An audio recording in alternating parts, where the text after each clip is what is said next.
خودم میدونم مادر جان. مادر قبول نکنی یا فکر میکنی خودم راضیم آخه؟ چجور مردیه؟ غیرتش چجوری اجازه میده؟ حق داره دیگه، باباش زندانه، بدهی به اون زیادی و چجوری میتونه بده؟ از من گفتن بود. باشه مامان جان، من دارم میرسم، فعلا خدا.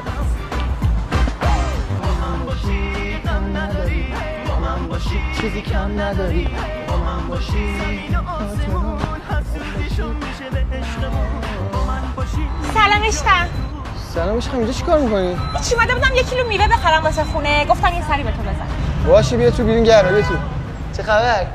هیچی، بیا یه دونه سیب بخور. تمیزه؟ آره بابا، بچه شدی. چیکار کردی؟ هنوز هیچی. یعنی چی؟ عشقم واسم سخته، درکم کن. آرورا، ما برای خوشبختی هم دیگه باید بجنگیم. بابام قهرمان زندگیمه، باید انجامش بدیم. حالا بعدن درباره پسر تو باز که اینجا نشستی، پاشو موتورا رو دستمال بکش، مشتری میاد الان. چشم خانمم راهی کنم میرم کارم انجام. بدو ببینم اینجا جای نامزد بازی نیست. عشقم تو برو، حوصله‌اش نداره. فقط آرورا بس سریعتر انجامش بده، دیر نشه. برو.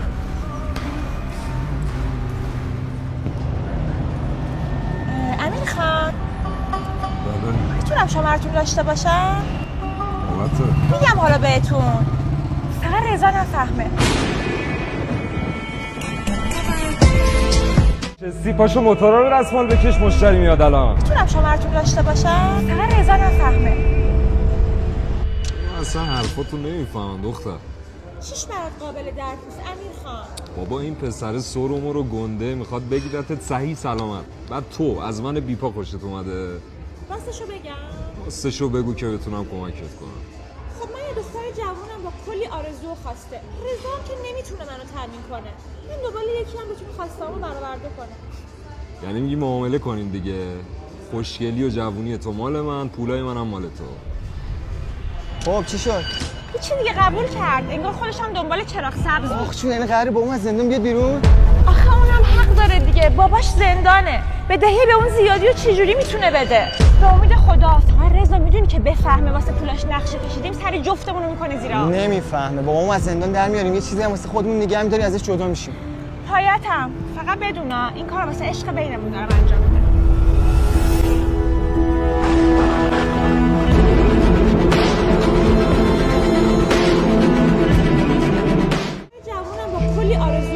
بفهمه واسه پولاش نقشه کشیدیم، سری جفتمون رو میکنه زیر آب. نمیفهمه، بابامو از زندان در میاریم، یه چیزی هم واسه خودمون نگه می‌داری، ازش جدا میشیم.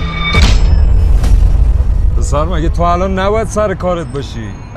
امیر خان، اومدم خانومم برسونم، الان میرم سر کار. بدو ببینم. چشم.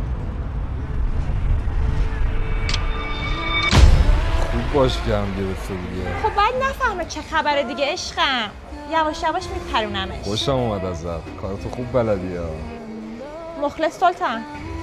آفرین، این کلمات زیاد استفاده کن، خوشم. پسر کجایی؟ موتور دم در کجاست؟ امیر خان موتور دم در نبود. ببین 3 تا موتور 1000 منو بردن، یا همین الان گورتو گم میکنی یا میدم دست پلیس.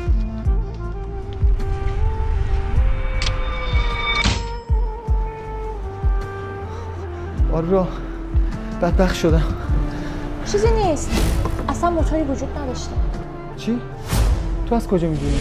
امیرخان میخواست اخراجت کنه، از این راه ورود کرد. یعنی چی؟ نگو که نقشمون. نقشه لو نرفته، فقط برنامه عوض شده. من و خان عقد کردیم رضا، من لایق زندگی هم که الان دارم. این همه آدم چرا قلبم باید به تو میدادم؟ میخواست اخراجت کنه، از این راه ورود کرد. یعنی چی؟ نگو که نقشمون. نقشه لو نرفته، فقط برنامه عوض شده. من و خان عقد کردیم رضا، من لایق زندگی هم که الان دارم.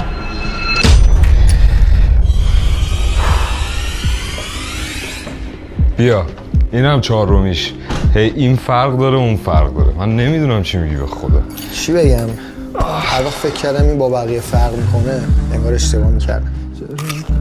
بهت گفتم که داشتی تو کی دوست دختر ما رو عقد کردیم و نفهمیدیم؟ اومد تو بهش بگو عقد کردیم که بیشتر بسوزه. ایول، فقط من به خاطر تو دارم رابطمو خراب میکنم یه وقت پشتمو خالی نکنی. پشت آدم پولپرست و عادتیست. دفعه آخر باشه سر من داد میزنی ها. خوب کاری کردم. دفعه آخرت باشه عاشق میشی ها. نمیشم. ولی خودمونیم ما، عجب نقشه‌ای کشیدیم ما. پسر کجایی؟ رضا فیلم بازی کنه آره داره نگاه میکنه. جان امیر خان موتور دم در کجاست؟ داداش من اون پولم جزئی از تو که اگه نباشه هیچ کی دوستت نداره. باخت. به تو کرد شفتم که موهای بلند تو میخوام رفت کوتا کرد